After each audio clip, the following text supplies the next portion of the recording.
Road approve original brand के helmet आते हैं। अच्छा, जरा दिखाएं हमें, कुछ सस्ते हेलमेट दिखाएं और कुछ महंगे हेलमेट दिखाएं। जैसे एक नॉर्मल हेलमेट आते हैं ये वाले, हाँ।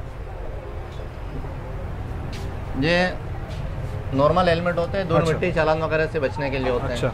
500-600 रुपए का बेचते हैं हम लोग। सही हो गया। कस्टमर बोलते हैं ये मतलब प्लास्टिक बॉडी का होता है। सही है। शोशा में नहीं होते, हाँ। चल जाते हैं, चल जाते हैं काम। हाँ। और ज्यादा जोर से लगे तो टूट जाते हैं। हाँ। कौन से ऐसे हेलमेट हैं जो टूटते नहीं है? और जो से एक ये वाला हेलमेट आते हैं, ये भी हमारा वेक्टर बाइकर्स के नाम से दुकान है। अच्छा। ये मेन आउटलेट है ना। अच्छा। तो ये अपनी मैन्युफैक्चर है, पाकिस्तानी हेलमेट होते हैं। अच्छा। ज्यादा फैंसी नहीं होते, लेकिन ये क्वालिटी वाइज जो है ना मजबूत होते हैं, पायदार होते हैं। अरे वाह यार।